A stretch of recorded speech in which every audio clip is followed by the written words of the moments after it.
Sorry about the hiatus, everybody, but guess what? We are back.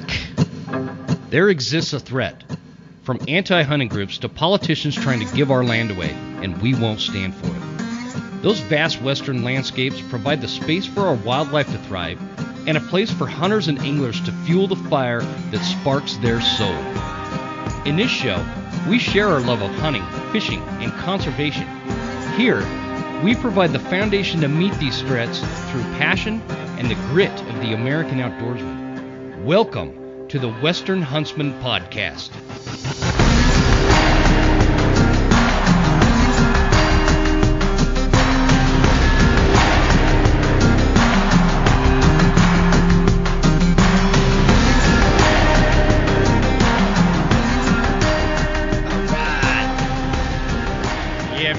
Ladies and gentlemen, welcome to this episode of the Western Huntsman Podcast. This is Jim Huntsman, the host, and I'm coming at you from the Broken Tine studio right here in Clark Fork, Idaho. This is episode numero 84, episode 84. Guys, thanks a bunch for tuning in. I'm really sorry about the hiatus that happened there. It's been about 3 weeks since we posted an episode. A lot of things happened. Obviously, you guys know this is a hunting show, so finding hunting guests during hunting season can be a little challenging. And then on top of that, I killed my computer that I usually record from. It just, I'd like turn it on, and then it would just shut itself off. So I don't know. I'm not super techie. Don't know what happened. Bought a new computer. Problem solved. I've got a great episode for you guys, and I'm going to tell you a little bit about that in just a minute. But before we get there, I need to announce a winner for our Phelps Game Calls giveaway. Yeah, that's right. Remember, I was asking everybody to send in their submission out in the woods calling for elk. And if you just did that, 5-10 second video, maybe 30-second video of you calling for elk, that would give you one entry. If you got a response from a fired up bull and you heard it and it was you could hear it on the recording, you got 2 entries. And if you killed the bull, well, that would give you 3 entries. Nobody killed the bull, but we did get a couple of them where they got a response and they did get 2 entries. So I put it in my randomizer and picked out a winner. So the winner for the Phelps Call giveaway, this is going to be a bugle tube, some reeds, a pouch to keep your reeds in, some Western Huntsman stickers, stuff like that. It's a pretty cool package. The winner for this Phelps Calls giveaway is Joshua Bonfiglio. Gosh, I hope I pronounced your name right. Joshua Bonfiglio. You, sir, are the winner. Congratulations. Hear all the people cheering. There you go, brother. Call me. I need you to send me an email at jim@thewesternhuntsman.com. That is jim@thewesternhuntsman.com. Shoot me an email with your address, and I will get this package out to you. And it is on your way. We are going to have another Phelps Call giveaway here pretty soon, so just kind of stay tuned for that. The other thing I wanted to cover is, I don't know if you guys remember, but last spring I had somebody on. His name is Jim Heffelfinger, and I'm sure most of you know who he is. Super cool dude.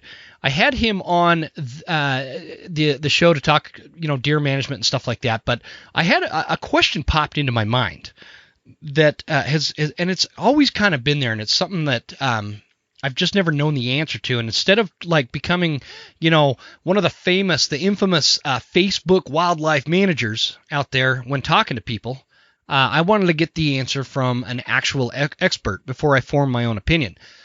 The reason I do that is because that's what you should do.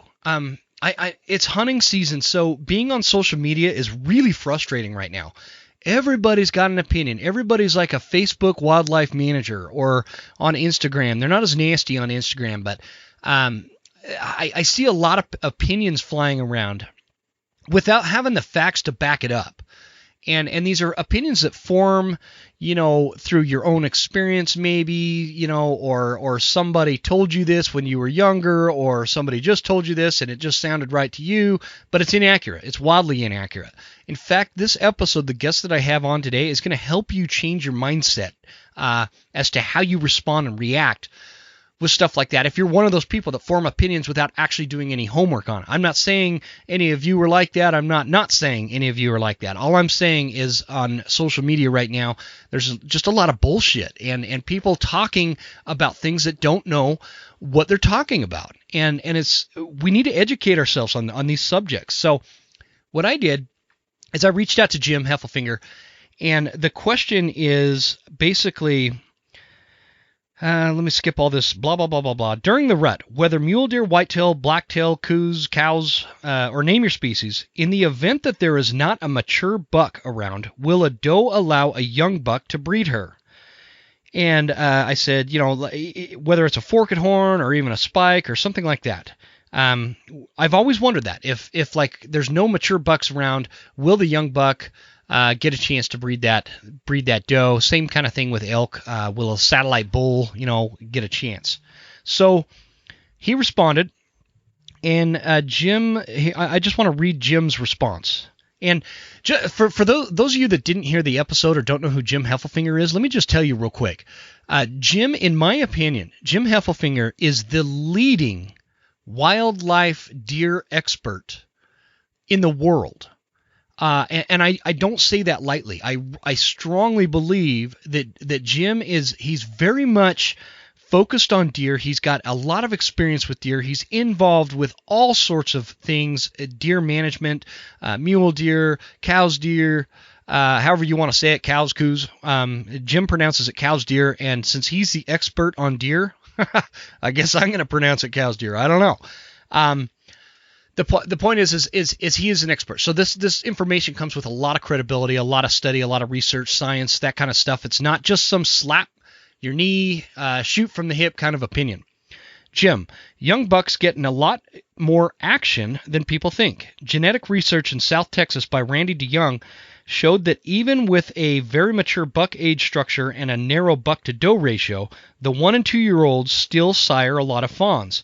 Like Jeff Goldblum said in Jurassic Park, nature finds a way. It keeps the gene pool diverse. It at least more so than if you had a couple mature bucks fathering most of the next year's fawn crop, which that actually makes a lot of sense. That information is best known from whitetail deer just because the genetic research has been done looking at parentage. A lot of twin buck fawns have different fathers. The same research hasn't been done on mule deer or elk, but I suspect young satellite bulls are able to get access to estrus females more than we like to think. We see big males dominating a harem of females, but sneaking in can go a long way while the dominant male is busy.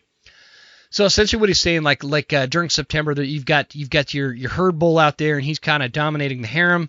All the cows are, with him. He thinks they're all his ladies. And while he's busy tending to one, or not paying attention, or whatever the case is, maybe he's feeding, or maybe he went down to the wallow, a satellite bull's going to sneak in and do his thing, if you know what I mean. And so kind of the same thing with deer.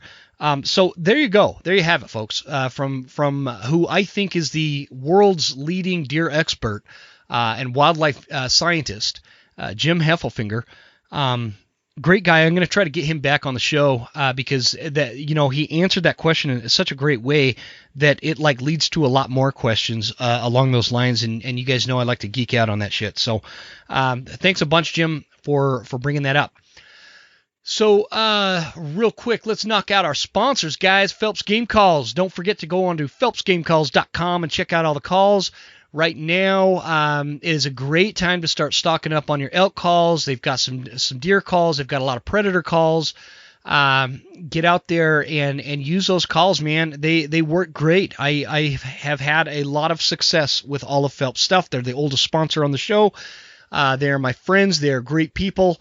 And so if you want real elk calls that are effective because they're made by people who really call in a huge bull elk, huge deer, they're just successful guys, successful hunters that just know what they're doing.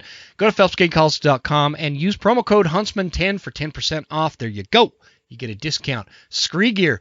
Guys, one thing that I switched up this year with my Scree is I actually broke down and finally bought the rain pants. I've always used just a regular, the hard scrabble pants and then put gaiters on or whatever, which I'm not super hip on doing. I hate wearing gaiters, so I would usually just leave those at the truck and deal with wet ankles and wet feet and wet legs. Anyway, this year I bought the rain pants and ended up in a rainstorm. The rain gear is freaking worth it. It is worth the money. It kept me in the field longer than I have in the past because I was just dry the whole time. So check out ScreeGear.com. Use promo code The Western Huntsman for 15% off and free shipping. What a deal.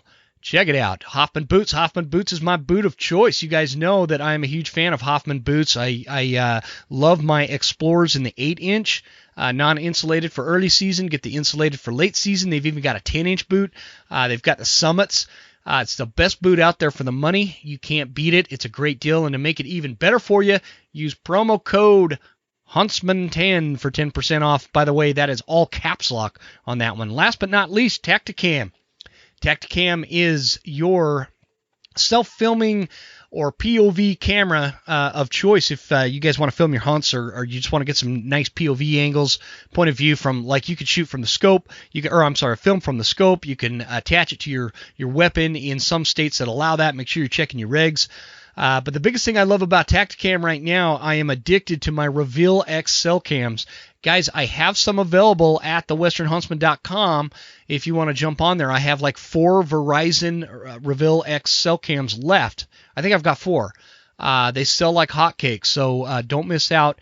If you hear this before I've updated the website, I am working on that, but they are there. If the website's not working, by the way, because it's a pain in the butt for me to go in and update this, because the inventory, I think when it runs out of inventory, it takes it off my site automatically. So I got to update the inventory, and I might not be able to get to that because actually I shot a buck yesterday and I got to process it. But anyway, if you want a Reveal X cell cam, they're $149.99, and just hit me up at jim@thewesternhuntsman.com. I won't charge you shipping, and we'll figure it out. So that is until the website is up and running again with the Reveal X. So check it out at thewesternhuntsman.com/gear, and you can find all your Tacticam items. Okay, with that, guys, like I said, I did shoot a deer yesterday. Both my girls, I'm just giving you a quick season recap update here. Both my girls are tagged out, 10 and 12-year-old Shiloh and Pays. I got them tagged out. Somebody I've been mentoring for a long time, a few years, my cousin Andrew Tucker, he got his first buck, and on the same day I shot a buck. So it was a good hunting day. Not a monster. It was crazy. I shot this buck 346 yards, I think. And that is the longest shot I've taken in like a decade because I'm in North Idaho. We don't have super long shots most of the time. So it was a cool one shot, brought him down. And so I'm going to spend the rest of the day butchering that deer up. And so anyway, one of my 2 deer tags is done. I've still got my elk tag and a bear tag and a few other things going on this spring. Spring. Jeez, man. It's fall. Anyway, let me know how your seasons are going at jim@thewesternhuntsman.com. Check us out on Instagram, Facebook, and all those places like that. Guys, my guest today, his name is Weldon Long, and he goes by Wally, and he has one hell of a story. So I want to let you guys know that this is it's a slight diversion from the regular episodes that we do. Weldon is not a hunter. I guess one way to put it to you is this. Have you ever in your life, as you're starting out in your career or whatever, come across somebody that makes a wildly huge and very relevant impact on the trajectory of your life and your career and your mindset?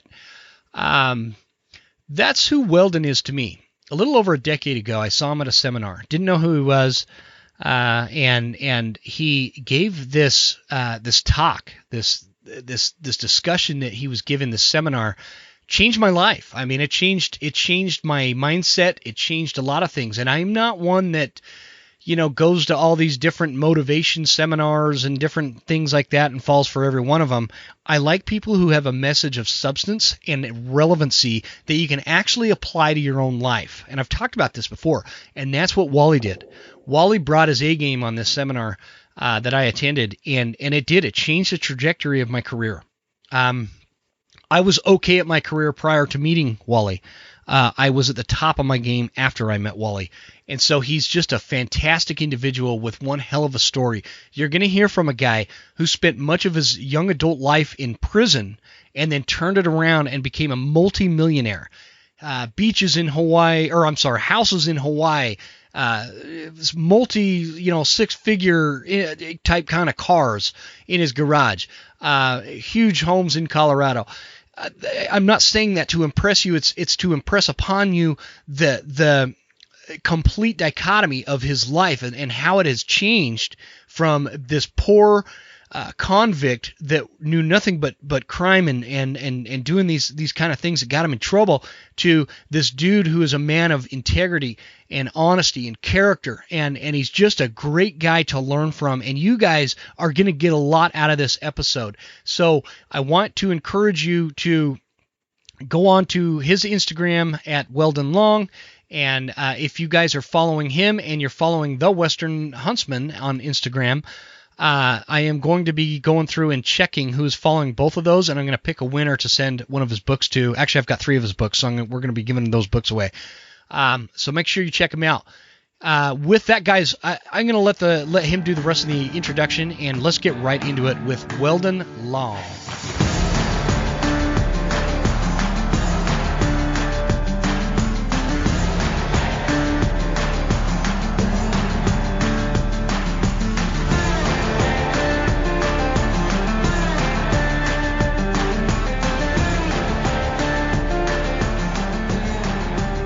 All right, ladies and gentlemen, welcome to this episode of the Western Huntsman Podcast. Glad you guys are here. I am really excited about this episode, and I know I say that a lot, but this one in particular is going to be one that I have thought about having for a long time, and two, it is a little bit off the normal beaten path that we usually take on this show. So thanks for tuning in, and my guest today, his name is Weldon Long. Do you mind if I call you Wally? Absolutely, no problem. All right. Wally is somebody who has been an inspiration to me in my life, and it's funny. I want to tell the story how I first came across you, Wally. I worked for a company called Western Heating and Air, and I was a salesman for Western Heating and Air down in Orem, Utah, for a guy named Ryan Snow, who was just an absolute visionary, excellent guy to work for. And still in touch with him. Great guy.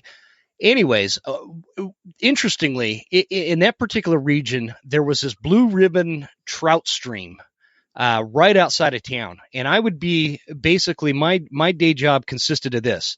I'd run a sales call in the morning. They'd usually set it up for 9, 10 o'clock. And then I would have a few hours in between sales calls, and I would go up to that river and fish in between sales calls. And Ryan, my boss, he calls me up and he says, "Hey, we're going to go to the seminar that one of the I think distributors was putting on, or something along those lines." He says, "We're gonna go hit this seminar and watch this guy talk, give us his story, and go learn something."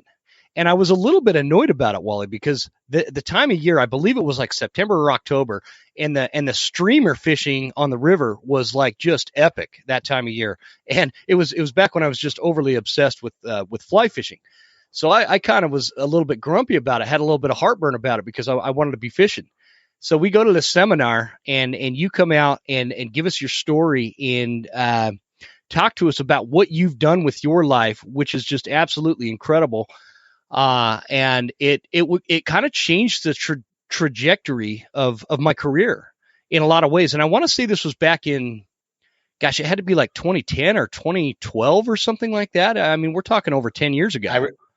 I remember that event. It was at like an outdoor. Yeah, place. It was at Cabela's Bass Pro Shop or something. Yeah. It was. Where was it? It was at the Cabela's in Lehi, Utah. Yeah, Cabela's, yeah. Yeah. And they told me I was going to be speaking at Cabela's. I'm like, what the hell? But they had a whole meeting center there. It was awesome. Yeah, it was crazy. I didn't even know that place existed. You go upstairs at the Cabela's, and there's like all these conference rooms, and I didn't know they were there. Yeah. But yeah, it was a great event. So, so you guys are going to hear what we're going to talk about. Wally is an expert in training your mind, how to think the right way, mindset training, and you're going to learn why it has been so effective with Wally. I want Wally to kind of talk about his backstory, his life, how he's gotten to this point, And what I want you guys to get out of this episode as you're listening to this is, in the hunting space and in the hunting community, we have a lot of people out there that whether it's a podcast or YouTube videos or whatever the case is, there's this really awkward way of trying to mesh hunting with, the proper motivation and mindset, because hunting is very challenging.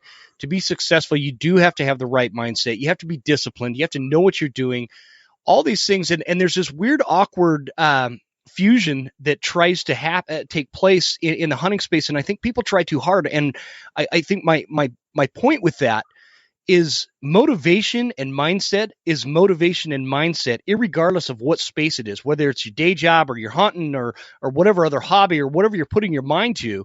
Mindset is mindset. And Wally is an expert at putting this together. So Wally, again, I don't think I've mentioned it since I hit the record button, but I sure appreciate you taking some time and coming on the show, brother. Thanks for being here. It's my pleasure, Jim. I'm glad to know how we connected. I was wondering about that. Yeah. And I saw you again when I worked for another great guy. His name's Tony Marmon, owns a company called Trademark Mechanical up here in Coeur d'Alene, Idaho. Okay. You called him Hollywood. Him and I went to your seminar. It was in Portland. And he's a good-looking dude, man, and he's super fashionable. So you called him Hollywood, and so I remember that. Anyways, now great stuff, man. Give us a little bit of tell us your backstory. Let's start with that because it's an amazing story. Give us kind of where it all started, and we'll go from there. Yeah, I find it's always helpful to kind of start and go backwards because. I think, my life is such a contrast of, desperation and poverty and misery, and today a life of wealth and success and prosperity. But I started out, I guess my story really starts in the 9th grade when I dropped out of high school, started running the streets and was a real knucklehead and thought I was out there, thought I was a grown up and thought I knew what I was doing. And, just not really having much direction in my life. One night in 1987, I'm drunk and high on cocaine. I ended up picking this guy up hitchhiking, and we get the bright idea a couple hours later, we hold 2 men at gunpoint. We were very quickly apprehended, and I had never been in any criminal trouble before in my life. I was a punk. I was a knucklehead, but I wasn't a criminal until that night. It's just one series of bad decisions after another. Quickly apprehended. Next thing I know, a few months later, I'm in front of a judge, and because of the nature of the offense, he sentenced me to state penitentiary for 10 years here in Colorado. So I went down to the state penitentiary for about 4.5 years, and the parole board, in their wisdom, thought I had learned my lesson, and they paroled me in 1991 at 27 years old. I'm back on the streets. I'm still a 9th grade high school dropout.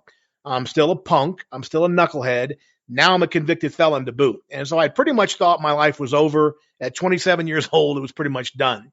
So not much opportunity for a guy in my situation. Ran the streets about 18 months. Ended up hooking up with some guys I met in the penitentiary. And within a year and a half later, I was back in the penitentiary a second time on gun charges and parole violations. They sent me back. I did about 2 years that time. They cut me loose again at 30 years old. So my 20s were basically sacrificed to the State Department of Corrections. Yeah. 30 years old, I'm back in the streets. Now I'm a 2-time convicted felon, still a knucklehead, still a punk, no education, no skills, no nothing, and ended up getting involved with some sketchy telemarketing operation out in Las Vegas. That worked out for about 18 months until one day the FBI came in and was indicted on federal money laundering and mail fraud charges. And at 32 years old, I was sentenced to the federal penitentiary for 7 years. And at 39 years old, at the end of those 7 years, I walked out to a homeless shelter here in Colorado, but within 5 years had built an Inc. 5000 company, had written my first book. I've since then written 2 other books, and it all really changed while I was in prison that last time. I had kind of that moment of clarity, and that's when I began to study this process of the mindset and the neurology that kind of creates our thoughts and our lives, and it changed everything in my life. And obviously that is a super, high altitude bird's eye view. Before we go too much further with that, because I have some questions about some of that, but you wrote a book called The Upside of Fear, and if you guys listening want to hear, which I recommend this, Wally, that book, mind you, I read a lot. I read a lot of books. I mean, I geek out on all sorts of self-help, sales books, just all sorts of different types of books. The only thing I don't read is fiction. I don't read a lot of fiction. So the point to what I'm getting at is the book that you wrote, The Upside of Fear. It's the only book that I've ever picked up and completely finished it in an afternoon. I could not put this book down. Wow. It's freaking amazing. And it's one of those books that it's just like, you know how when you're reading a book and you'll get like, okay, this chapter is really good. Okay, this chapter is a little dry. And it's just kind of this roller coaster ride throughout the whole thing. Not The Upside of Fear. The entire book was like, I pissed my wife off because she wanted me to be doing all these chores around the house or whatever. And I couldn't put the book down. And so you got me in trouble. But story of my life. Man. Yeah. So the book tells the story, and it talks about what changed in you, because like you were saying, you were a knucklehead, you did all these things when a convicted felon, and something changed in prison. And without giving away too many details as to people should read the book to really get this full story. But you saved somebody, and I want to say it was after your father had died. Can you kind of talk about that section of your history? Yeah, absolutely. By the way, I tell people my books are easy to read because they were written by a ninth grader, so there's no big words or anything. And I appreciate, I wrote that book, by the way, The Upside of Fear. I didn't consider myself a writer. I had been out of prison about 5 years. I had built a company, and people had, I was a contractor. I'd built a couple of contracting companies, and people told me you should write a book. And so I did, but I didn't consider myself a writer. And that book came out in 2009. It was selected as Writer's Digest Best Independent Book of the Year, and also New York Book Festival's Best Autobiography of the Year. I'm like, dang, maybe there's something to it. But we'll back up and before I got there. So really things began to change for me in 1996. I'd already done about 6 years in the state of Colorado penitentiary system. Now I was in the federal system in 1996, starting that 7-year bit. And in 1996, my father passed away. And that was kind of the moment of clarity in my life. My dad died unexpectedly at 59 years old. I was 32 years old. I had a 3-year-old son that I had fathered when I'd been out on parole earlier.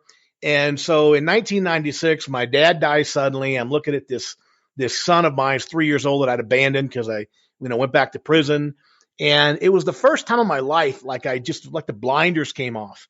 And honestly, Jim, I just saw myself with a real first class piece of shit that I was. And there's just no way to sugarcoat that. I was just a total loser. And for so many years of my life, I had blamed everybody else for that situation, the condition, the quality and character of my life. And when my dad died, I picked up a couple of books, the first of which was The 7 Habits of Highly Effective People, Dr. Stephen Covey. And that book started teaching me about responsibility, right? That I have a choice in my life. Yeah, bad things going to happen to you, but you always have a choice. To chime in on that point there, shortly after your seminar, I sold a complete furnace and heat pump system to Franklin, or I'm sorry, I'm totally drawing a blank here. Stephen Covey. I sold a system to his. Yeah. Franklin Covey was I sold a full system to his brother, and so yeah, he lived in right? Utah. Anyway, just side note. Yeah, that's where. Stephen Covey taught at BYU, and he was a very devout Mormon and was very involved in the, as I say, he's one of the grand poobahs there in the church. But they were very well connected there in the Salt Lake City, Provo area, and all that business. But that was one of the first books I read that I'm like, well, maybe just maybe I'm responsible for all this. Maybe it's not out there, maybe it's an inside job. And so I began this process of studying about the mindset, and basically what I learned, which I'll get to the story about saving this cop that you talked about. But I started reading about this whole concept that we become what we think about all day long, and that what we habitually focus on in our minds eventually manifest in our life. And we can talk about that neurological process that makes it happen. But I began to study it. I'm like, holy shit, like my life sucks because my thinking sucks. Like all the chaos in my brain is getting out and showing up in my life. And so I came to this realization that I got to put better stuff in my brain. So I set down a little metal desk in my cell, and I wrote out for me what a perfect life would look like. The first thing I wrote down is I'm an awesome father to my son, which of course wasn't true at the time, but Stephen Covey taught me in the 7 Habits that I could live out of my imagination rather than my past. So I wrote down I'm an awesome father to my son. I'm wealthy beyond my wildest dreams. I have a beautiful home on Maui, beautiful home in Colorado, a beautiful wife I can love and trust, and I have all these amazing things. And the very last thing I wrote in that sheet of paper was that I'm a man of honor, character, and integrity.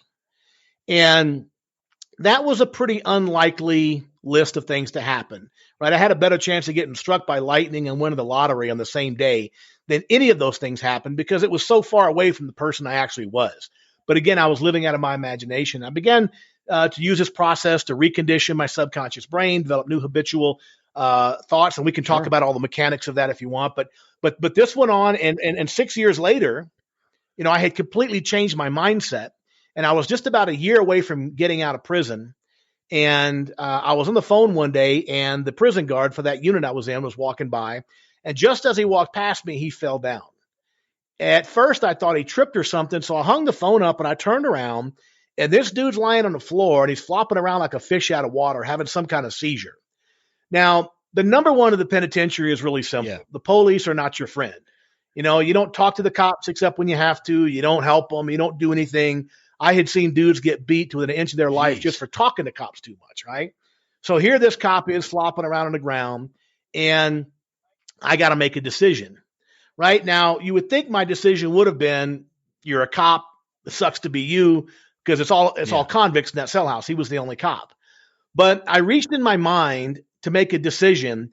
And when I reached in my brain to make that decision in that split second, instead of pulling out of my brain, it sucks to be you, I pulled out of my brain the very last thing I had written on that sheet of paper.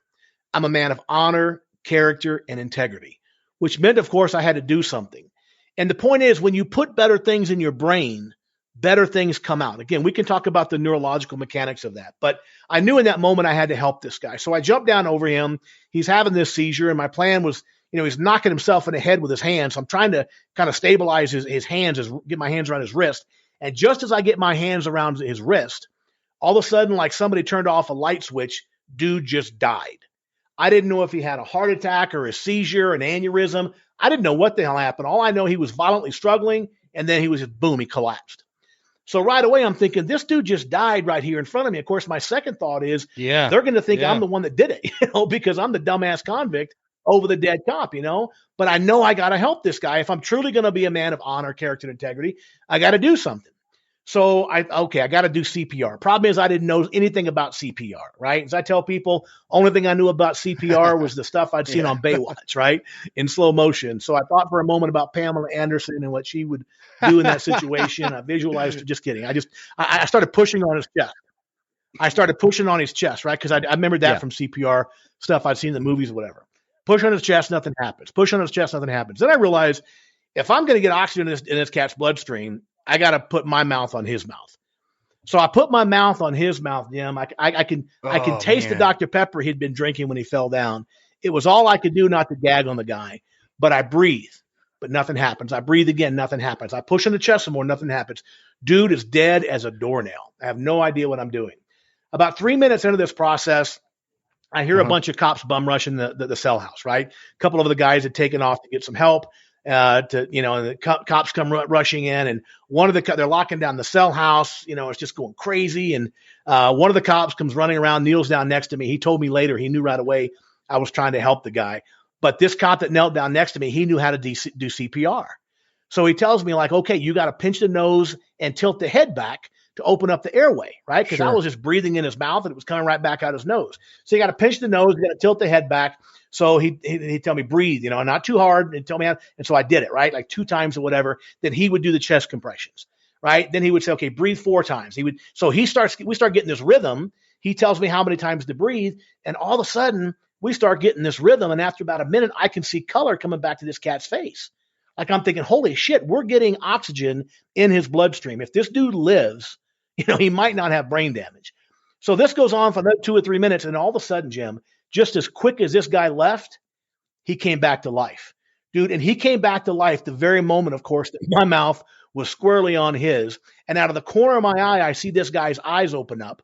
He opens his eyes. All he sees is a convict in gray on top of him, and he just starts swinging. He's coming up swinging, having no idea what's going on. So I kind of scramble away, and the other cop kind of steps in and says, "You're okay, you're okay." They get him off to the hospital. Turns out the dude's heart had stopped for 90 seconds, something like that, a minute and a half or so. Oh, wow. And it was some reaction he had to some medication he was taking. But here's the craziest part of the story. 2 weeks later, I get a letter from the warden. And basically, the warden says, thank you for what you did. And he says, your willingness to cross the invisible barrier between inmate and staff is a testament to your sense of humanity and good character. Now, character was the exact same thing I had written on a sheet of paper 6 years earlier. I'm a man of honor, character, and integrity. And the point is, I began to put better things in my brain. And eventually, I pulled better things out of my brain. And that was one of those signature moments of my life where I knew I only had a year left to serve at that time. I'm like, my life, I'm in the right direction, man. I'm going to the right places. Yeah, for sure. I want to talk about this, what you're putting into your head, what you're putting into your brain, and so you're what you're pulling out, because I think that one of the biggest problems we have, if you take like social media out of society, the next biggest problem is people have they have a shitty attitude. People have a shitty attitude about things. And sometimes it's not their fault. It's what they were taught as kids. Maybe their parents had shitty attitudes, and everything's negative, and everything is, against them. They're victims. Everything is everybody else's fault. It's never their responsibility. I talk about on this show, we do something called the School of September series. And School of September series is where I bring on expert elk hunters that are just absolute slayers of elk in September. And I don't know how familiar you are with elk hunting, but September is the rut month. That's when the elk start screaming and bugling and going nuts, and you can call them in and get them with your bow. And so it's a big deal. It's my favorite time of year. And one of the things that I talk about, actually kind of the foundation, the idea of it derived from your messaging, especially out of this book. And what I remember you were talking about, if you put a bunch of parts in a box and pulled it out and they were all motorcycle parts, you're not going to pull out and get a birthday cake, right? Or something along. I'm probably slaughtering that phrase, but no, that's pretty close. Actually. Yeah, that's pretty close. What you're putting into your head is what you're going to pull out when you need it. And so the idea with I call it a toolbox. When you're in the hunting woods and you've listened to the entire series of School of September, you've heard experts talk about this scenario and that scenario, and they're putting all these tools in your toolbox. You're going to pull that out and have it for the right time. And that the idea of that, again, I'm just kind of paraphrasing, keeping it short here. It comes from what you talk about with that. And I think that a lot of people could learn a lot and do a lot of good things with their own personal lives if they knew what was going into their mind and how they were utilizing that information and putting it back out into their own lives, so their lives aren't so shitty and negative all the time. And whether it's about your income level or your job, or everybody talks about how shitty their boss is, but yet they're not willing to become their own boss. And they talk about how they could run a company better, but they never do it. Right. And so what's going into these people's minds? Can you talk about that and really hammer home that point of mindset and your thinking and how you can relate that to everybody else's life? Make sense? Yeah. The first thing I would say, I agree with you that a lot of times the things that happen when we're young are not our fault. Sometimes as adults, it's not our fault. But I watched this great video from Will Smith, the actor, one time, and he said, it may not be your fault, but it's still your responsibility to fix it.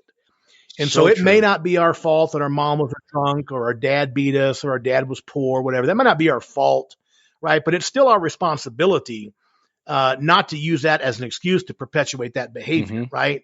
So I think that's something really important to understand. And what you're talking about, people complaining and whining, it's just a lack of personal responsibility, right? People think that the problem's out there, that if this was better, if that was better, I would be better. Well, that's all horseshit. Yeah. Right? Because if it is to be, it's up to me. And we have the ability to respond to any situation. I can have a shitty job. Well, I can have a great response, which might be, like you said, opening your own company or get a different job or just get better at my job. Doesn't matter. We always have the ability to respond. If you look at the word responsibility, and flip it around, it literally says the ability to respond, right? We have the ability to respond to any situation, whether it's our fault or not, and to be proactive and to make better decisions, right? So that's the essence of personal responsibility. Getting back to this mindset thing that you were mentioning, the metaphor I use, and you kind of hit it on the head there. If I got a box of motorcycle parts and I start pulling out the components of that motorcycle and I start putting them together, at some point the box is empty and I look to admire this beautiful mechanical creation that I built, this beautiful motorcycle that I built out of these motorcycle parts. What are the odds I would realize I didn't build a motorcycle, but instead I baked a cake? Well, you can't bake a cake out of motorcycle parts, right? Whatever's in that box is what you're going to pull out. Well, that box is a metaphor for our mind. And the components of our lives, just like the components of that motorcycle in that box, the components of our lives are in our head, right? Our wealth, our relationships, our health, everything about our life is in there. And then what happens, Jim, is we go through life, and every single day, neuroscientists estimate that we make about 30,000 individual small decisions every single day, what I call seemingly inconsequential decisions. 30,000 times a day we make small decisions. And every time you make a decision, you're metaphorically reaching in your box and pulling out a piece of your life, right? So we go through life year after year, decade after decade. At some point, we get to the end of the line, right? The end of a marriage, the end of a career, maybe the end of our lives, whatever the case may be. And when we look at our lives, we're going to understand that our lives are a perfect reflection of whatever was in our box, whatever was in our head, right? So if I've got a mind full of optimism and love and prosperity and happiness, then that's all that I can pull out. On the other hand, if my mind is full of scarcity and anger and resentment and jealousy and all that, then that's what I'm going to pull out, right? So, it's when you understand the relationship between what you're thinking every day, your habitual thoughts, and what you're living in your life, you understand how important it is to think about what you think about before you think about it. But most of us go through life all day long thinking about our job, thinking about our family, thinking about going hunting, thinking about our kids, thinking about our bills, thinking, but we never take the time to think about what we're thinking about. And when you understand how important it is to know what's going on inside that box, then you understand the importance of paying attention to what you're thinking and how that relates to your life. And it's a very simple neurological process that kind of takes our thoughts and has them show up in our life. We can talk about that if you want. Does that play into what you're surrounding yourself with, the people you're hanging out with, those kind? I'll give you a great example. My wife's going to kill me if she ever listens to this, but my wife will get on this kick where she watches these high drama smut shows, right? These reality TV shows where they're just like constantly yelling at each other and arguing and fighting and blah, blah, blah. Drives me crazy. I hate them. But I noticed that when she gets on these kicks to watch these shows, like she gets a little more dramatic with me, over stupid things like taking the trash out. And let me say, my wife and I, we have a great marriage. It's she's my best friend, and I don't want anybody to take it the wrong way, but she gets really dramatic when she watches these really dramatic shows. How does that tie into what you're talking about? That kind of stuff and people you surround yourself with. Does that make sense? Yeah, there's an old saying that we are the average of the 5 people we hang out with, and the most. And there's an old saying, hang out with 4 millionaires and become the 5th. Right? Yeah. So yeah, definitely.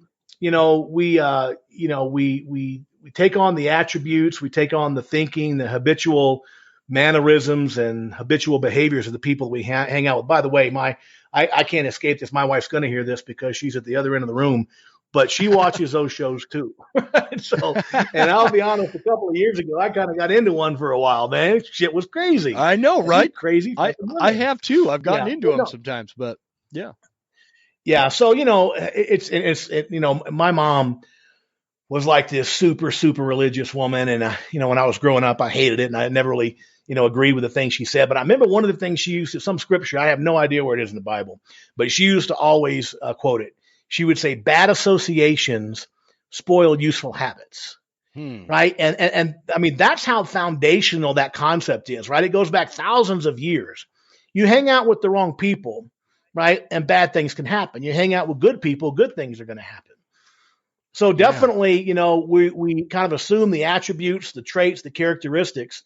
And, you know, I always tell people I want to be like the least successful person in the group I hang out with, right? Because I'm trying to learn from these people.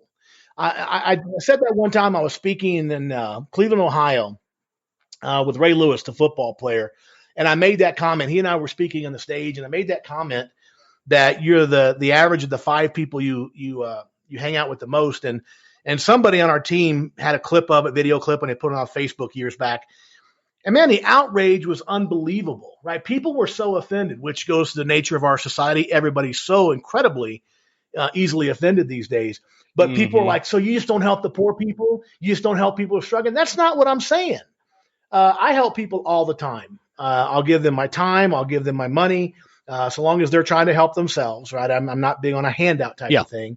But the point is that we just adopt the aspirations of the people we hang out with, right? You hang out with people that are successful. They're talking about different things than your buddy that was in jail last weekend. It's just the reality of life. For sure. You know, so you got to be very careful who you hang out with. And I'll tell you this too. The subconscious brain is the most powerful problem-solving supercomputer in the history of the world, right? You can give your subconscious brain any problem, it will figure it out. We probably all have the experience where, you know, you're trying to solve a problem. I mean, it could be a mechanical problem, a financial problem, any kind of problem. And you just can't figure it out for the life of you, right? And then one night, 2 or 3 nights later, you wake up in the middle of the night and bam, there's a solution. You know, we've all had that experience. The reason that happens is that your subconscious brain never stops trying to solve the problems that you give it. It's very sensitive to anything that you're trying to accomplish. It will work 24/7, nonstop, never sleeps, never eats, trying to solve your problems. So the fact that the subconscious brain is such a powerful problem-solving computer, right? That's great. The bad news is that as powerful as it is to solve your problems, it's a lousy judge of character. Like it will act on negative stimulus just as much as it will act on positive stimulus. So if I'm around a bunch of people that are constantly feeding my brain with negative shit, my subconscious mind is picking up on that, right? My wife and I, we go to bed at night. We love to watch these forensic movies, right?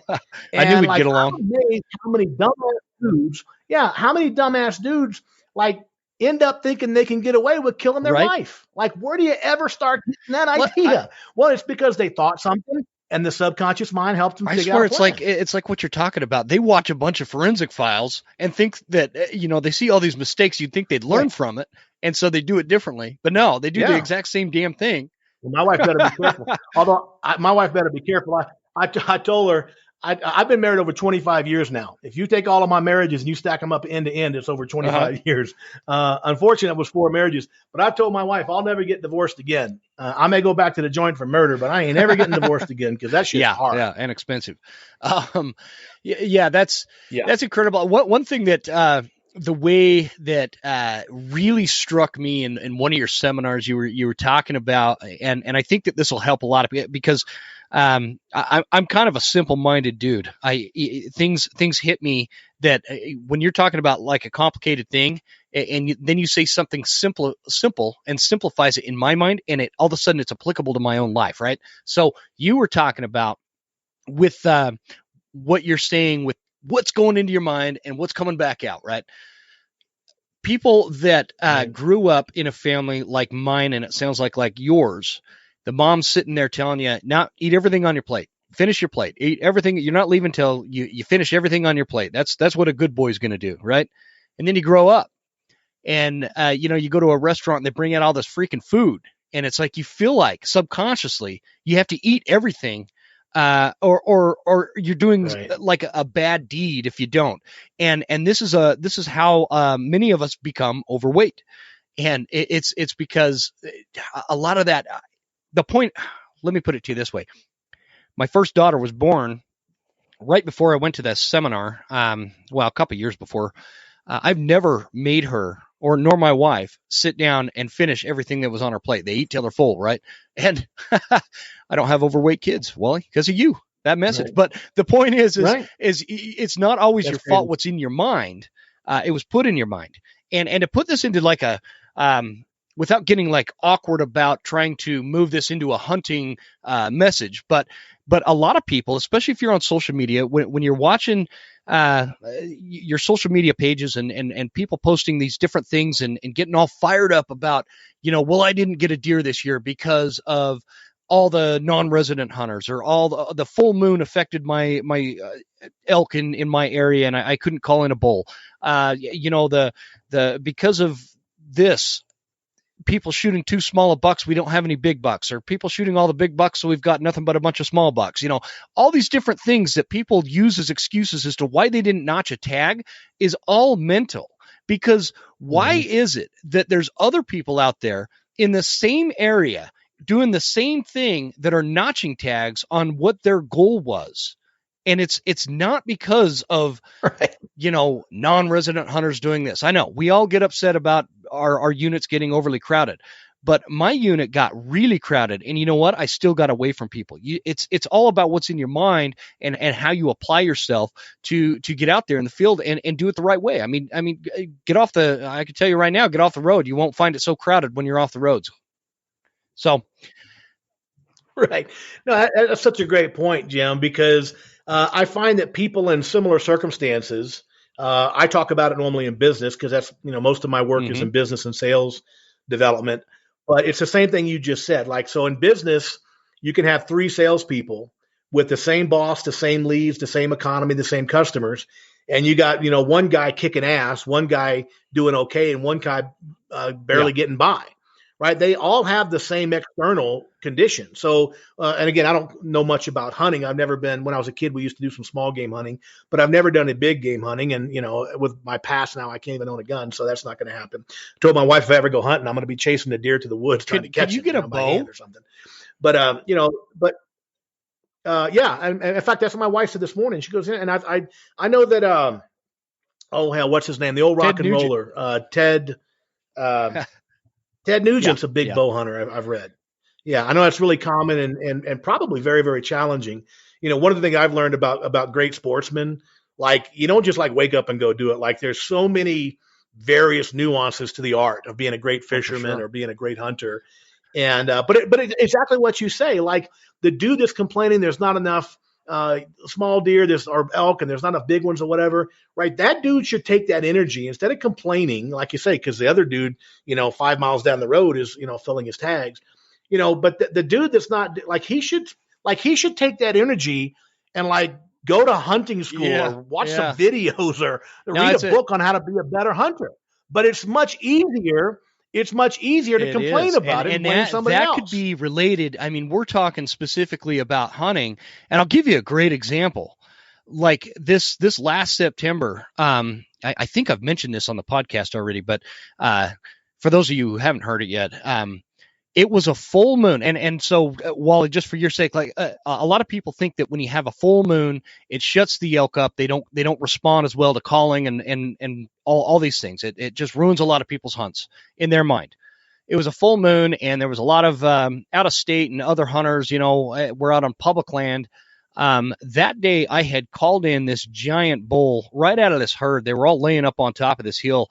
And I let off a bugle, and this bull responded and was on top of me within seconds. I was super surprised. I've never had a bull come in that fast. Anyway, I'm filming my hunt, and I've got this camera mounted on my shoulder strap on my pack, and my bow gets caught up in it as I'm drawing back, and I've got the whole thing on film, and I'm cussing. I'm shit, fuck, and this bull's standing there looking at me 20 feet from me. And finally he's like, no, I'm out of here. I don't know what this dude's doing, but I think he's trying to shoot me, and his bow's hung up in his camera. He's stupid. And he leaves. Right. And anyway, it was this great call in, got this bull fired up twice and all these things. And I get home that night, and I jump on like Facebook or something.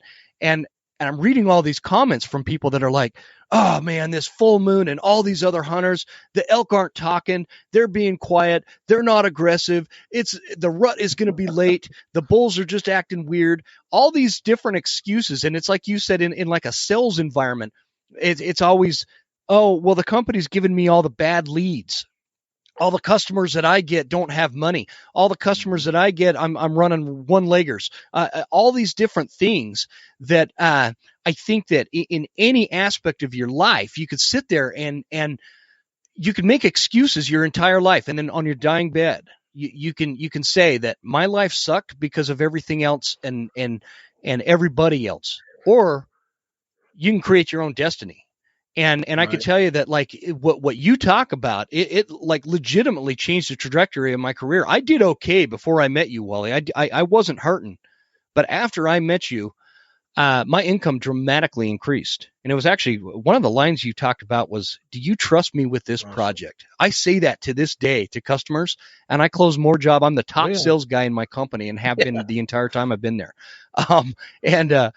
That line, I still use it to this day. So anyway, the point being, folks listening, be open to learning about this and using your mind as a tool rather than a crutch. And this is great stuff, Wally, because for those of you that haven't yet read the book, which, by the way, we're going to do some book giveaways, some Wally Books giveaways. You talk about this thing. Well, I don't know if it's in the Upside of Fear or Power of Consistency. It's been a while since I've read both of those. Do you want to actually tell us a little bit about Power of Consistency first? Yeah. So if your listeners want to take a deep dive in understanding the mindset and how it relates to our success or failure in life, I wrote a book called The Power of Consistency. You can get it on Amazon, or the audio you can get on Amazon. It's a New York Times and Wall Street Journal bestseller. Very proud of that. And the reason I think that book has been so successful is because the principles are so simple. And it's part of what we've been talking about with, what's in the box, what's in your head eventually comes out. But in that book, I talk about the neurology of why is it that something you think can happen. And I'm going to tell you a quick story here, blow your mind, and in terms of the power of the subconscious brain. Dr. Covey used to say there's this conscious and unconscious serendipity of the universe. And there's just so many examples of how, it's kind of like if you ever think of a friend or a family member and then 5 minutes later they call. Like it's that shit happening on another dimension that neuroscientists don't understand yet. We're not even close to understanding the power of the brain, the power of thought, the power of the subconscious. But I'll give you an example of the manifestation of it. So I love cars, right? And I've got a number of really cool cars. And 3 years ago in 2018, I was watching a video on YouTube of Floyd Money Mayweather, the boxer, and he's got this crazy car collection. And he was showing this Mercedes-Benz G-Wagon that he had. It's a very special G-Wagon. It's called the 4x4 Squared. And they only made 300 of them in 2018. They quit making them. So they made these 300. This thing is 7.5 feet tall, 7 feet wide. It's a beast of a vehicle. I mean, it's ridiculously cool. So I'm watching this video and I'm like, man, that's the coolest SUV I've ever seen. I had never seen a G-Wagon squared. I've seen plenty of G-Wagons, but never this squared. So what I did, and it was November 18th of 2018, because I took a picture. I went and found one on the internet and I took a picture of it. Right. And I put it on my dream board. A dream board is a very simple way that you can program your subconscious mind to be working on the things that you want. It can be an image of income, an image of a relationship, can be a beach house, whatever you want, whatever you want. It's just put it somewhere where you see it every single day. And it sends a very powerful message to your subconscious, like, hey, go out and figure this shit out for me. Because it will. Like, you can read the book and get in more detail. But suffice to say it will. So I put the picture of this G-Wagon on a little dream board I have on my phone, right? Just a few pictures of things I want to accomplish. No rush, right? Bucket list deal. And over a couple of months later, I'm talking to a guy that sells cars. I bought a car from him before out in San Diego. And I said, hey, you ever see one of these G-Wagon squares? He goes, oh, yeah, man, they're hard to find. They made 300 of them. And I'm like, yeah, if you ever see one, you ever get one, let me know. 2 years goes by. He calls me up last year in 2020. He calls me up and he says, hey, I got a G-Wagon squared here. It's in perfect condition, 10,000 miles. You want to come take a look at it. So we just talked over the phone. I looked at pictures of it. I knew I could trust him because I bought cars from him before. I ended up buying a G-Wagon. A couple of weeks later, I fly out to San Diego, out to La Jolla, and I drive it back to Colorado. And I get it home. It's the coolest car ever. I mean, it's a beast of a vehicle. About 2 weeks later, my wife comes down to the office and she said, "Hey, I got the title work on that G-Wagon." I'm like, "Well, just put it there on the desk." She goes, "No, you won't believe this. Who do you think owned that G-Wagon before You're me?" kidding me. Floyd You are Money shitting me. Mayweather. Whoa. It wasn't just like the one. And no, I'm not kidding. If we were in the same room, I got a picture of the title right here. I kept it. I couldn't believe it. So it wasn't one just like the one. It was the exact same G-Wagon that I watched a video of 2 years earlier. That's the power of the subconscious mind. I could give you 100 examples if we had time of how that shit works in our lives. Yeah, totally. And it can be just as negative. It can be something negative too. You know, Nietzsche said we attract that which we fear, right? Emerson said we become what we think about all day long, right? So you got to be careful what you think. That's why I say you got to think about what you think about before you think about it. So freaking powerful. I mean, I did exactly what you did. I printed out a picture of this boat that was like my dream boat. 18 months later, I had it. Cashed out, paid for, and turns out it wasn't great for fishing. One of those big old boats with a kitchen and, bathroom and all this stuff in it, and $300 to fill it up in gas, and had it for 2 years, and I sold it and came up with another dream boat. But I want to make a point that what you're talking about with, so a G-Wagon. A G-Wagon is not an affordable vehicle for most people, right? Is that a fair statement? Well, and the G-Wagon squared is about 3 times a regular G-Wagon. So no, they're not cheap. They're not competing on price. They're not competing on price for your business, for sure. Yeah, exactly. And you've got a home in Maui. Is that correct? Actually, we sold that a few years back. My wife and I sold it, but yeah, we had one out there for years. Yeah. What I'm trying to articulate here, Wally, is to the audience that doesn't know fully your story. Which again, you guys just gotta get that book, because it'll walk you through the whole story and give you the full picture here. But you walked out of prison in I want to say it was like 2002, 2003, broke, with no real future. Destitute, and just all you had was this different mindset.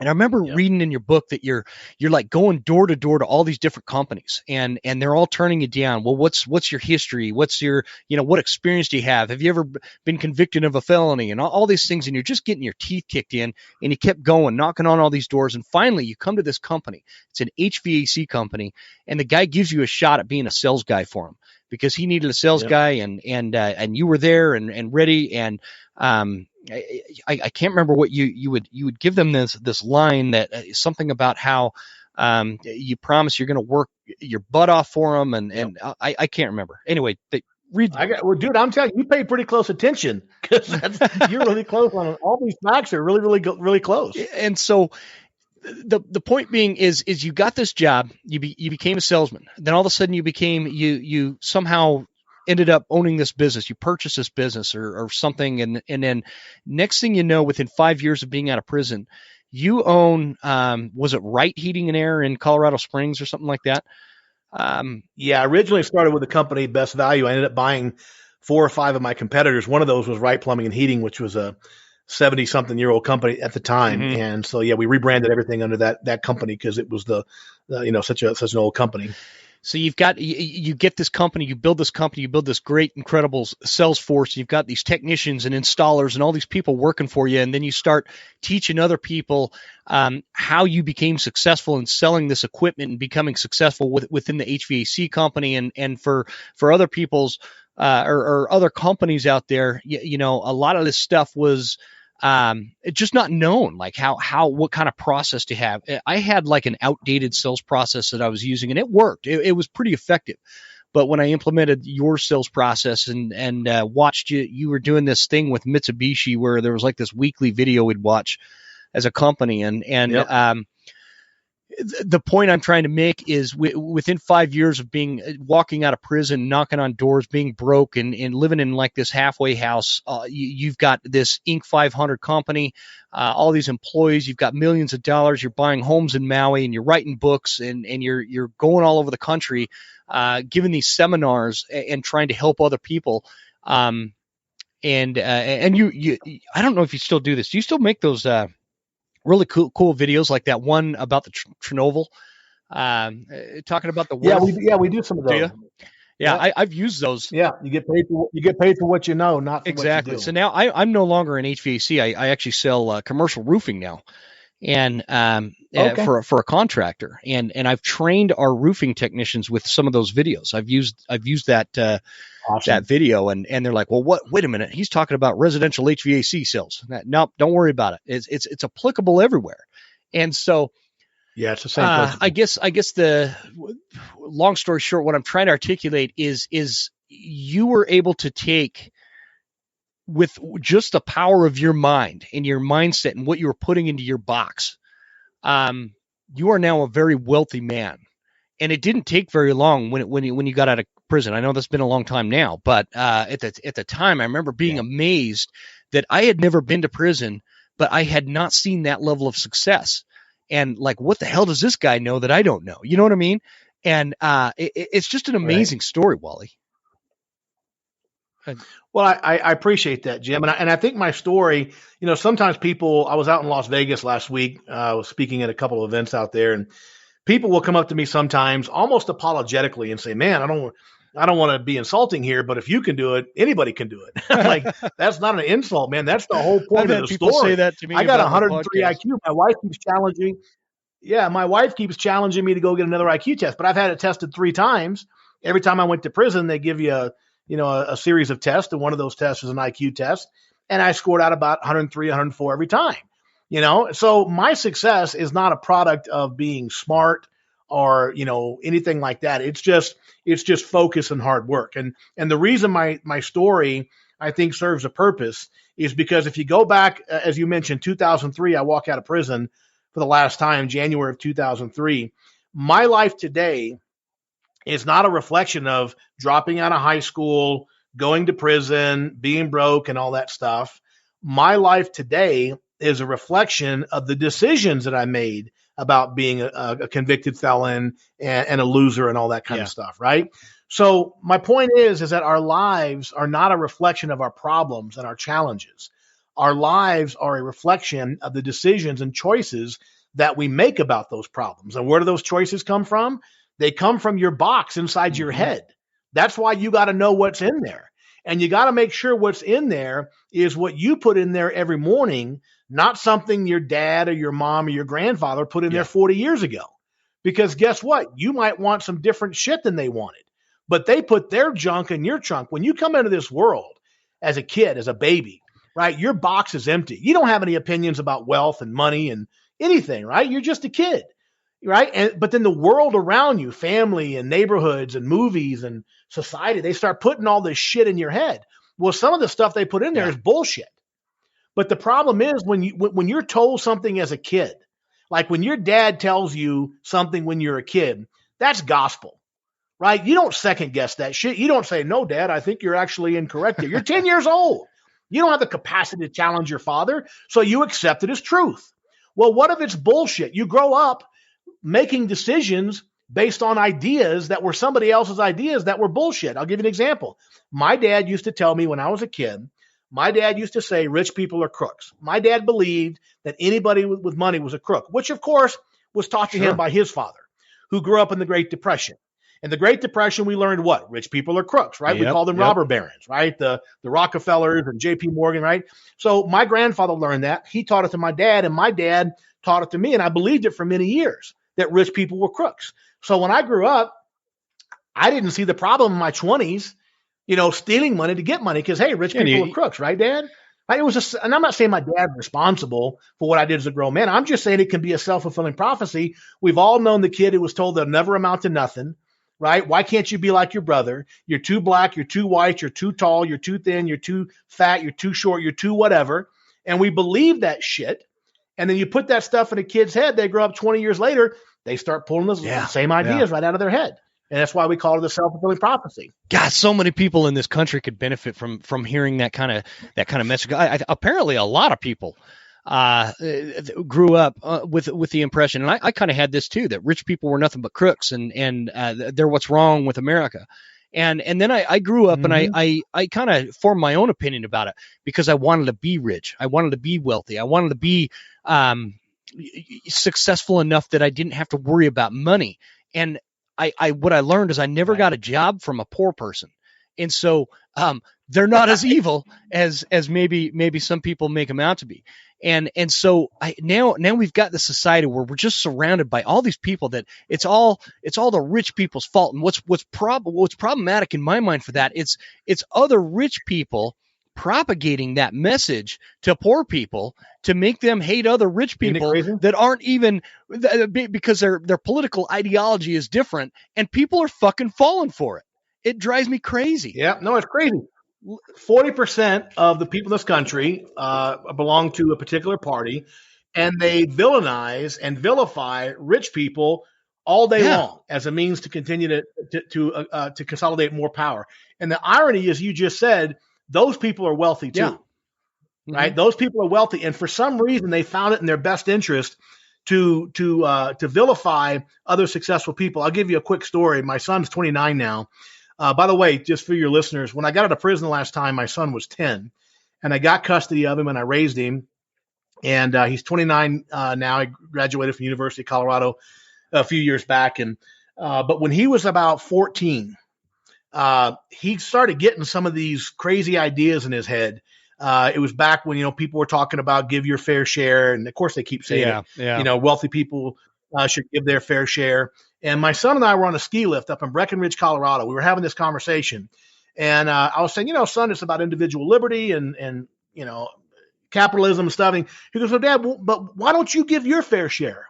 And I about pushed him out of the fucking ski lift. I was so furious. I said, son, what do you suppose I paid in taxes this year, in income taxes? He goes, I don't know. And that year I had paid $300,000 in income taxes. I said, I paid $300,000 in it. And he's like, what? 300,000? That's how much you made? I said, no, that's what I paid in taxes. And that completely changed his perspective. He's like, holy cow, I think you're paying your fair share. I'm like, no shit. I'm paying my fair share, but these people want to vilify me and act like I'm some stingy, a robber baron, raping and pillaging other people, for my own personal gain. I get so sick of it. It's it drives me crazy. It drives me crazy. As if, first of all, it's nobody else's business. That's part of their problem is their life is going nowhere because they're too worried about other people's business. And I'm old school, man. I believe in freedom, liberty, and what my grandma used to say, mind your manners and mind your business. Who cares what somebody else is making? And why is it anybody else's business to say and dictate that they should pay more of their hard-earned money because they put in the effort and got it? Now, I'm not saying that all rich people, work their ass off like you did and made your own, destiny, because a lot of people, it is handed to them, but that's not their fault. That's what they were born into. So there's still no reason to demonize them. But it's just that mindset, and it's frustrating in its, you got people, these politicians out there making these childish statements, wearing dresses that say tax the rich, and you got the Speaker of the House that's been in office for 40 some odd years, making a basic 6-figure income, nothing crazy, but somehow she's one of the richest women in the world, and it's just they're the same ones propagating this message that rich people are bad. It's such a hypocrisy. Anyway, you could tell I get fired up about that. No, it's insane. And you look at the people that have accumulated wealth that are out there are doing this stuff, and it's just mind-boggling. But that's human nature, man. All I can tell you is that this Virginia election was really interesting, by the way, because they're saying that this guy Youngkin won because he was a misogynist and he was a racist and he was giving the racist dog whistles. But the same Virginia voters elected the first black woman as lieutenant governor in Virginia's history. They don't talk about that. How in the hell can those people be racist, misogynist, the same vote on the same ticket, they put this woman in office, who was a Jamaican immigrant, came over with her parents when she was very young, served in the military, got her citizenship, ran for office, and just a rock star. And it's like people buy into that shit. Dude. It's mind-boggling. Like they can't see it. Like it doesn't make sense. It's just, and that's just because they don't have any other argument. So they're this whole woke bullshit that's going around. They're able to use these highly emotional terms that can go, viral on Twitter or something like that. Like, oh, you're a misogynist, racist, homophobic, bigoted, whatever. And it's just the same, no matter what argument is on the table, that's what it all goes back to. And there's no substance to it. There's no argument. There's no facts. There's no evidence. There's no reality in it. And so, but it's so highly emotional. And these people that don't really pay attention, they could sit there and read a tweet and they're like, oh yeah, that's right. That's racist. That's a racist thing. And it's getting out of control. And I hope that we can pull ourselves back and get out of this and become, the America that once was, where we're all on the same team still. Yeah. And we can debate things without hating each other and calling each other racist and all these things that have just torn apart our society in a way. And what do you see in the future? Do you see any kind of shift? Well, I think listen. It's you got to understand why do people do that? Why do they cause these divisions? Well, because it helps them consolidate wealth and power, and so you have a group of people that benefit from this. And as long as people benefit by gaining wealth and power, well, I mean, that's what they're going to keep doing, and it's a little disheartening. My wife and I were actually both, happy and like relieved, like, wow, these people in Virginia, like they're saying enough is enough. And that was the first shot across the bow, I think, that people are going to start pushing back on some of this stuff. And so I think we'll see more of it next year. So I think there's definitely hope but I was to the point where I was thinking, man, like we're so outnumbered, they're going to have all the power and we're not going to have a voice. They're just going to tax the shit out of us and they're going to tell us what to do. But I mean, I think this week we saw some people pushing back, and that was really good. This guy, I forget his name now, that won the mayor's race in New York City. He's a former cop, right? So all this defund the police shit's going to come to a screeching halt too. Yeah. Because that's the dumbest idea I've ever heard in my life. And you know who was pushing back on that the most? The people that were pushing back on that the most were poor minorities who are most often the victims. I'm not often the victim of a crime. I live in this big, luxurious neighborhood. Ain't nobody fucking with me. But it's people that are in these minority communities that are underserved, underprivileged. They're the ones that are the victims of crime. And the people that are supposed to bear their leaders and their protectors are the ones saying, let's get rid of the police. It's like it's hard to believe people can be so stupid. We could do a really long podcast on all this stuff, Wally. I've been in the mood to rant. Yeah, we get canceled. No, I am too. It makes me crazy, dude. The hypocrisies. Like I'll give you, and I'll keep this quick. We're running a little long here, but the hypocrisy is driving me crazy. Back to my day job thing where I'm selling commercial roofing. I've got this customer over in Seattle. So I live in North Idaho, and I cover my territory is Idaho, Oregon, Washington, and Montana. Oh, buddy. Yeah. And so. Man. Yeah, we absolutely love it, but it's a weird world when I live outside of a town of less than 600 people, but I'm in the big city quite often, and so I have to go to Seattle and do these things. But this particular school district over there, they have this thing where they pass this levy, but as part of the stipulation, the voters decided that in order for a business to do any kind of work for the school district, they have to be a minority or woman-owned business. And it's what's frustrating to me is for our company, they have no idea how much that would benefit our employees that work for us that can have that kind of a project that'll keep them busy on a prevailing wage project like that for how long, and this woman-owned business thing. This is coming from the same people who tell us that gender doesn't matter. And that all of that is irrelevant. And I told my boss, I called my boss up. I'm like, dude, I need you to identify as a woman for this project I'm bidding, because these Democrats over there that shove all this down our throat are also saying it has to be a woman-owned business. The hypocrisy in it. Right. Well, plus you could go in the women's room at the gym and have. Plus you go in the women's room at the gym and watch all the girls change. I mean, there's a lot of hypocrisy just blows my mind. Well, Wally, it's crazy. Tell everybody where they could find you. Yeah, so my website is weldonlong.com. Weldon, Weldon, Long, Long, weldonlong.com. Also, check out my books on Amazon. And I know you and I talked about it briefly, but we're going to be launching a podcast of our own after the first of the year called Dream Big.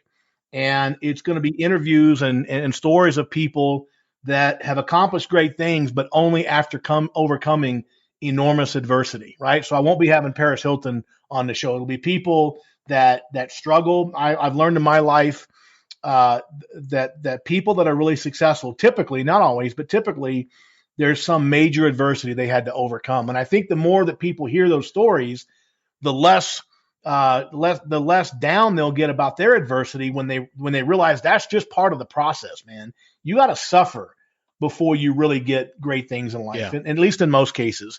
So that's what we're going to be highlighting, just great stories of overcoming adversity and achieving amazing things. And I can't wait for your podcast. You've been one of those dudes I'm like, man, why doesn't he have a podcast? Because you're so good at this. So, and that's coming out in like January, you said?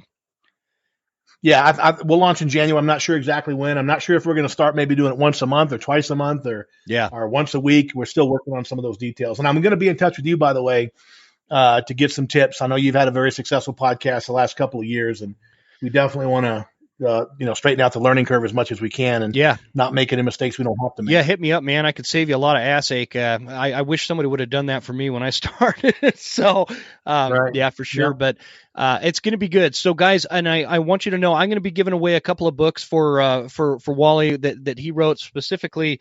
That all you have to do is make sure you're following Wally on either Instagram or on Facebook.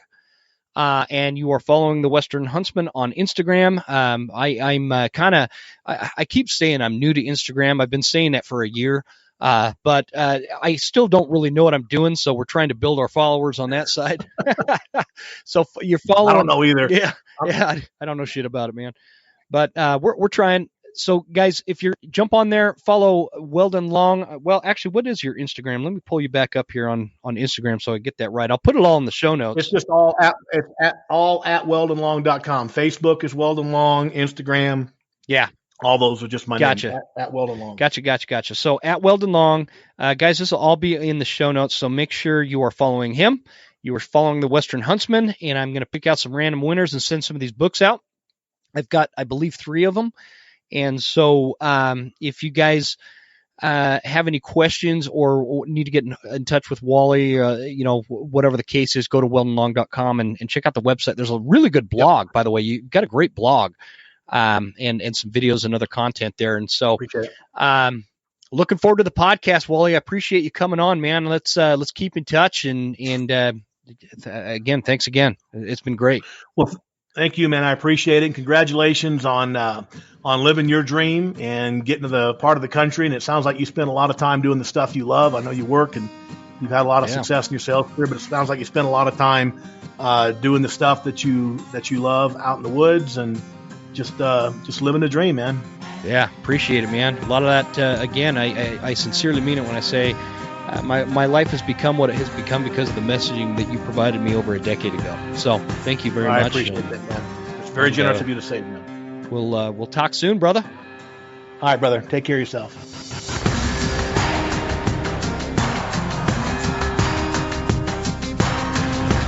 You made it all the way to the end. Thank you so much for tuning into the show. We sure appreciate your support. This is Jim Huntsman signing off and reminding you to check us out at Instagram at The Western Huntsman and on Facebook at The Western Huntsman. And you can also check out the website at thewesternhuntsman.com. Thanks again. We'll see you guys next time. Stay Western, and I'll see you on the mountain.